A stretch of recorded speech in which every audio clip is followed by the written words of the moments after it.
दोस्तों, मैं आपको रेनबो क्लास 8 की जो इंग्लिश है इसके सारे लेसन आपको मैं इसमें बताने वाला हूं। तो जो भी हमारे साथी रेनबो क्लास 8 की पढ़ रहे हैं वह सभी पाठों का अनुवाद मीनिंग सहित देख पाएंगे और सबका अर्थ मैं बताने की कोशिश करूंगा, तो आप पूरी वीडियो को ज़रूर देखें। उत्तर प्रदेश बेसिक शिक्षा परिषद रेनबो, जैसा कि ये पेपर का मतलब किताब के कोड का नाम है। और आप देख सकते हैं कि किताब के ऊपर का जो है जिसे हम लोग बोलते हैं फर्स्ट पेज यानी प्रोटा जिसको बोलते हैं वो है फार मार्केट सेल 2020 और 21 के लिए सेल हो गई है। और अभी भी यही किताब चल रही है इस समय 2022 में भी फार मार्केट सेल, ठीक है, 20-21 के लिए है। अगर इस किताब की बात किया जाए दोस्तों, तो the constitution of India, India का जो संविधान होता है, फंडामेंटल डेट्स क्या है, जैसे कि जितने भी फंडामेंटल डेट्स हैं आप इसमें डेट्स हैं आप देख सकते हैं, ये दिया गया है। फिर यहाँ पे देखिए बारकोड दिया गया है।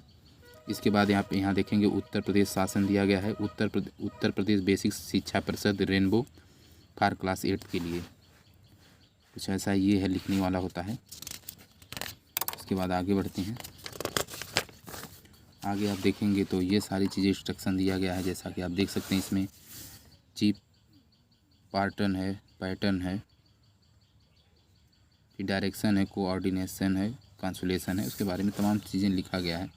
राइटर कौन है, तो लेक्चरर हैं शर्मा प्रवीण, संगीता यादव, बंदानी सिंह, ब्रजेश कुमार मिश्रा, शिवानी सिंह, तमाम ऐसे राइटर्स रहे हैं। कंप्यूटर लेआउट का काम मोहम्मद मोहसिन काफिल अंसारी साहब ने किया है। इसे मुद्रक एवं प्रकाशक राजीव प्रकाशन, प्रयागराज की ही किताब है ये भी। और संस्करण इसका संशोधित संस्करण शिक्षा सत्र 2020-21, मुद्रित प्रतियों की संख्या 50, मूल्य है 15 रुपये। और इसके बाद ये सारी चीज़ दिया कितने में बना है। इसके बाद प्रीफेस मतलब होता है बताना, प्रीफेस का मतलब होता है बताना या जतलाना या समझाना, कहना। अब यहाँ पे आप देखेंगे कि the national policy of educational its action plan has always been in accordance with the progress and development of nation. The national policy यानी भारत की जो शिक्षा नीति है, इसके बारे में हालांकि ये आप पढ़ डालिएगा, कहिएगा तो इसकी भी बता दूंगा अर्थ अगर आप चाहेंगे तो। अप्रैल 2020 में है। और डॉक्टर यहाँ पे देखिए इनकी ये साइन है, Sarvendra Vikram Bahadur Singh, director basic education Uttar Pradesh and president basic Shiksha Parishad Uttar Pradesh. इसके बाद ये कुछ देख सकते हैं आप, दिया गया है क्या चीज़ है इसे भी देख लिया जाए। सिलेबस फॉर क्लास 8 के लिए दिया गया, जैसे अनदर चांस है आप देख सकते हैं यहाँ पे नंबर से दिया गया। लेसन अनदर चांस, एक दूसरा मौका, पोयम है ये। और ये सब दिया है, LSRW कुछ दिया है। फिर वोकाबुलरी दिया है, एंटानिम्स एंड राइमिंग वर्ड इसमें मिलेंगे आपको। और ग्रामेटिकल अगर आइटम इसमें कोई मिल नहीं रहे खास, थेम आइटम इसमें ऑप्टिस्टिक व्यू है। और लैंग्वेज फीचर फैक्शन में गिविंग एडवाइस है। और यहाँ पे देख सकते हैं प्रोजेक्ट रिकॉर्डिंग द मैसेज, ये तमाम चीज़ें हैं, इसे आप पढ़ लीजिएगा, देख लीजिएगा, वही चीज़ है। इसके बाद यहाँ पे आप देख सकते हैं मंथली डिवीज़न ऑफ सिलेबस दिया गया है, तमाम चीज़ें, ये चीज़ें आप देख सकते हैं कि मंथली डिवीज़न ऑफ सिलेबस, ये तमाम चीज़ें दिया गया है। हालांकि फिर इधर ये देखेंगे कौन सा महीना किस में ख़त्म होना चाहिए, तो ये दिया है, ऊपर से भी ये सब दिया गया है। तो चलिए देखिए, लेसन में पहला कंटेंट्स अनुक्रम में दिया गया है कविता, जो मैं आपको पढ़ाऊँगा इस वीडियो में। अनदर चांस एक दूसरा मौका, एक कविता है। और कविता के लेखक जी हैं यहाँ पे देख सकते हैं हेलेन सेंटिनर राइस हैं, ठीक है सर। और अनदर चांस एक दूसरा मौका है, इस कहानी को हम लोग पढ़ते हैं, इस कविता को पढ़ते हैं हम लोग। ये कविता बहुत ही वंडरफुल कविता है। इस कविता की अगर रूपरेखा की दोस्तों बात किया जाए तो बहुत ही आसान है, हम आपको समझाते भी चलेंगे ताकि आपको समझने में अच्छा लगे। अनदर चांस का मतलब एक दूसरा मौका, यानी कवि चाहता है कि उसे एक दूसरा मौका मिले, वो हम लोगों के लिए भी प्रयास कर रहा है। क्या है भैया, देखा जाए यहाँ पे देखेंगे ध्यान से, देखिए ये कविता है। How often we wish for another chance, how often, often माने अक्सर, विश माने इच्छा है, अनदर माने दूसरी, चांस माने मौका। How often we wish for another chance, इसका मतलब हो गया कि हम कितनी